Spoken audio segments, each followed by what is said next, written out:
Manhã Bandeirantes.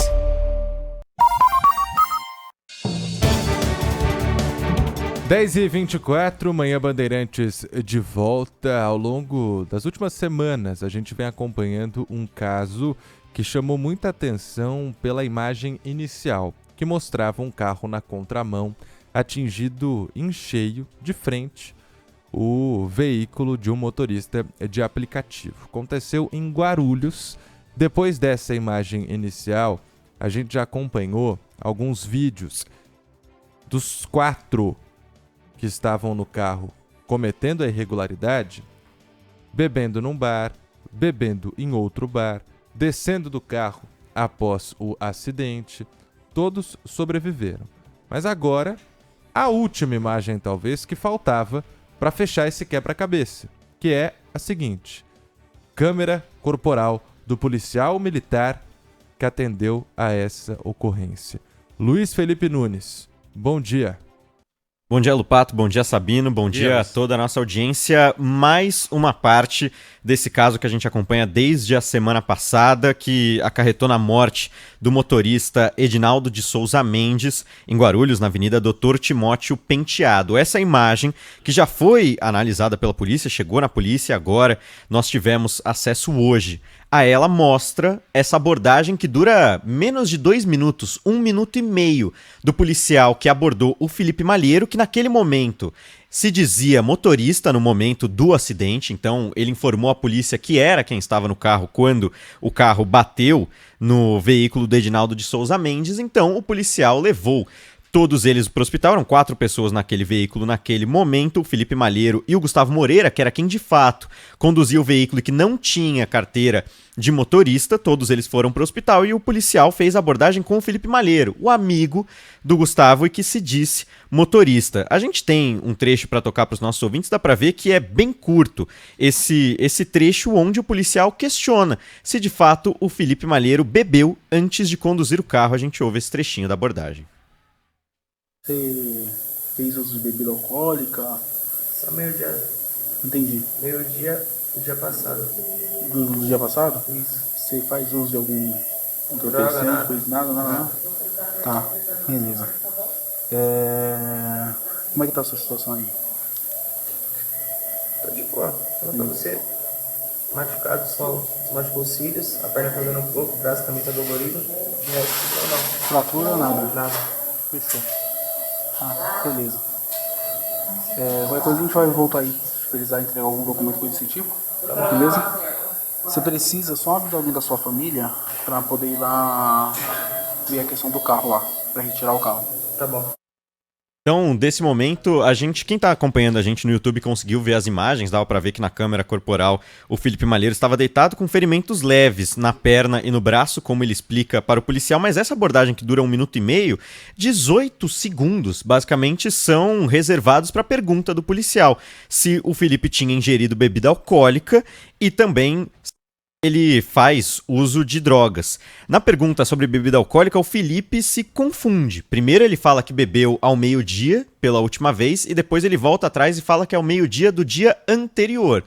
Agora, tendo todas essas peças do quebra-cabeça que a polícia também já tem em mãos, mostrando que esse grupo frequentou 2 bares antes do acidente e que todos eles beberam e que tem uma comanda em um desses bares mostrando que eles gastaram mais de R$ 1.100 em combos de vodka com energético, a gente vê todas essas peças e fica o questionamento que a própria defesa do Edinaldo de Souza Mendes, o motorista que morreu nesse acidente, de por que não foi pedido um teste do bafômetro. Mesmo que o Felipe Malheiro tenha mentido naquele momento, se dizendo motorista, mas não era, um teste do bafômetro muito possivelmente mostraria que ele bebeu. Então já seria crime, já teria um problema muito grave, mesmo se o Felipe Malheiro estivesse contando a verdade. Mas o problema, como a gente viu e a polícia também está averiguando, é muito pior porque quem estava dirigindo era o Gustavo Moreira, que também muito possivelmente já existem diversos indícios de que ele bebeu e também existe a confirmação de que ele não tinha carteira de motorista.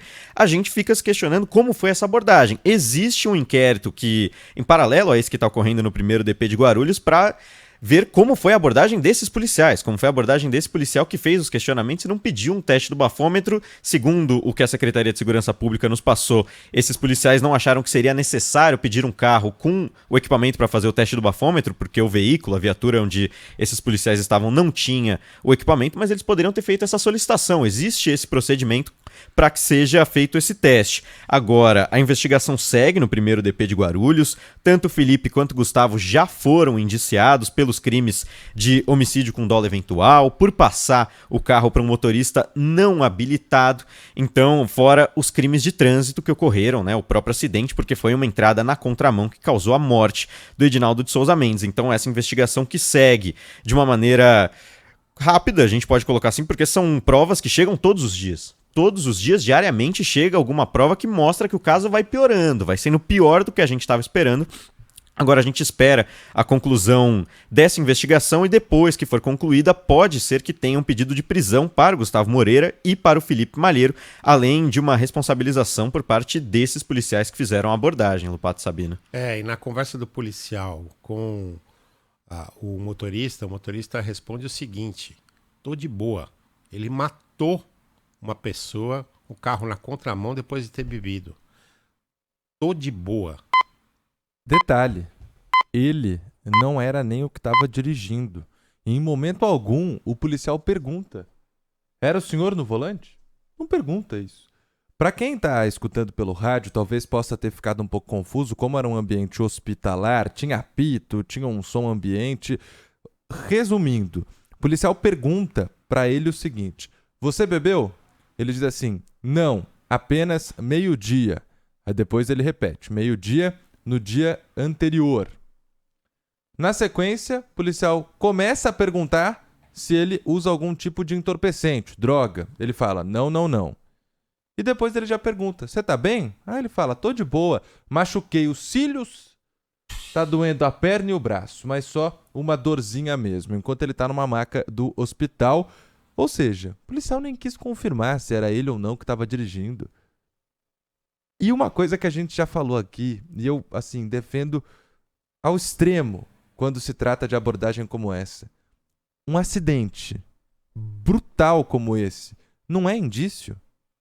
Ah, não tem indício de embriaguez. Não fica muito fácil a pessoa se livrar dessa forma? Um acidente como esse tem que ser indício de tudo. De que estava bêbado, de que estava drogado, de que podia estar tudo. Você vai lá e faz o exame. A gente trouxe aqui nos destaques do Manhã Bandeirantes a notícia de que o motociclista que atropelou uma triatleta brasileira que estava cotada para disputar os Jogos Olímpicos, e claro que não vai conseguir porque ficou 2 meses em coma, ele fez o teste de embriaguez no hospital, porque também precisou de atendimento. Ele estava numa moto, ela numa bicicleta. E por que fez? Porque ele falou: pode fazer. Deu negativo o teste de embriaguez, inclusive. A questão, nesse caso, da Luísa Batista triatleta é outra. É que ele não tinha habilitação, não poderia estar dirigindo uma moto, muito menos em alta velocidade numa estrada. Num caso como esse, por que não pede? É melhor você pecar pelo excesso do que qualquer outra coisa. E é isso que muitas vezes, em tipos de abordagem como a que a gente vem acompanhando, no caso Porsche, agora nesse caso de Guarulhos, no caso de Osasco também, né, de uma mulher de quase 30 anos que bateu em 5, 6 carros numa mureta completamente desgovernada e também não tem conclusão nenhuma de se estava embriagado ou não. Depois, passou ali 8 horas, fica difícil, é quase impossível você identificar se a pessoa estava ou não embriagada. Obrigado, viu, Luiz? Obrigado, Luiz. E tudo isso é inacreditável. Inacreditável.